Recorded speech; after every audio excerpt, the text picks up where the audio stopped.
in a situation where you have what we call, the best among equals, and then somebody better than you is chosen, but you know that you've given your best because you've applied the right technique. So we could say that an effective interview technique is simply this: an efficient way of doing or attending an interview in order to achieve the desired result, which is to get the job you applied for.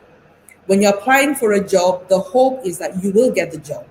But there are certain things that must be put in place, having your resume and then also attending the interview and making sure you do a good job in the interview. All right, so these are the interview types I'd like to zone in on because I have just 20 minutes.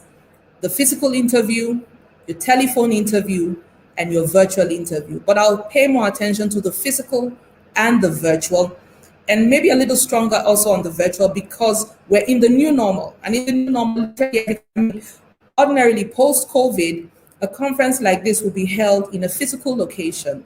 But obviously, we're all moving to the platform where the new normal is being experienced, and the virtual, having a virtual interview now comes into play. Right. So what is the purpose of going for an interview? Number one is an opportunity for the company to know you, to know what you do, to know what you can offer, to know what skills you have. And then it's also an opportunity for you to sell yourself, your potentials, your skill, and your experience. And please note that I said to sell yourself first, because oftentimes people attend an interview and they're like, I've got the first class, I've worked in XYZ places, but they've forgotten that it's not just, you're dealing with human beings. You've got to sell you as a person.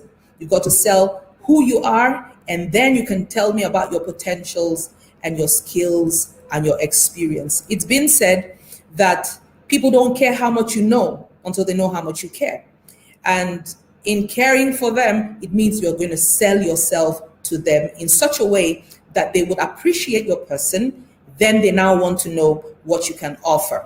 So in this session, I'm going to be doing what I call the sandwich principle. In the sandwich, what you do is you put the first slice of bread, then you put in the rest of the stuff, and then you put the others. You begin to think you failed.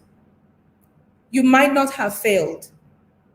If a company wants maybe 2 persons for a particular job, and then they have you you did very well, and we have 3 persons. Somebody made a 90, another person made an 89, another person made an 88, and then you made an 87, and all they wanted was 3. You did very well, but it's just that probably they took the best 3 who were just a mark or a score better than you.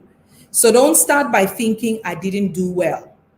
And that's why when you prepare yourself and you do all the things that we've talked about as preliminaries, and you sell yourself and you deliver and you know you've delivered, then you leave the rest and wait. If you didn't get it, it means that there's something better for you. That's why I said in my second point, personal tips, be positive. Be positive about your skills. Be positive about yourself. Be positive about what you have and your assets and the things that you have to deliver. If you didn't get it, then another job is available for you.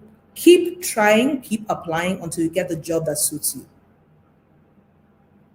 Okay, thank you so very much, Mark. Okay, I know that one of the concerns right now is too many rejections. Of course, in our present day Africa, we see that quite a number of persons going for too little space. Okay. Right. I heard of a very popular oil and gas company, an E&P company, that was recruiting for just 10 vacancies. Okay, and it was on record that about 120,000 persons applied for that role. So, what do you think could be the distinguishing factor? What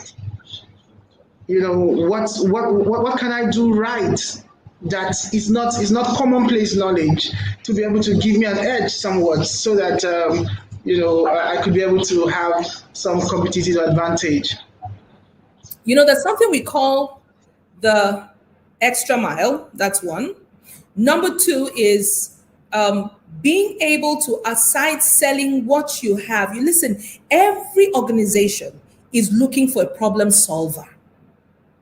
Every organization. So when you've done every other thing that you're supposed to do, That little extra thing would be the problem that you uniquely can solve. And that's why every one of us, I was thinking about it this morning when I was preparing for this.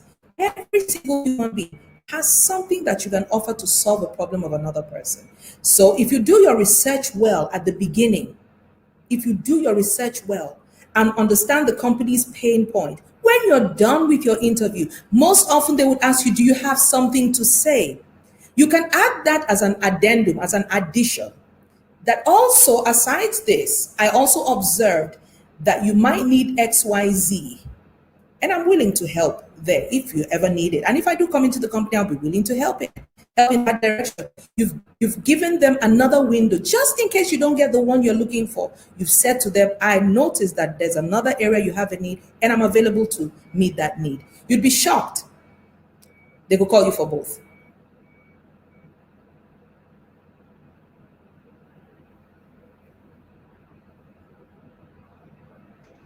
So all I'm simply trying to say is make sure that wherever you are, over deliver. Even in the interview, over deliver.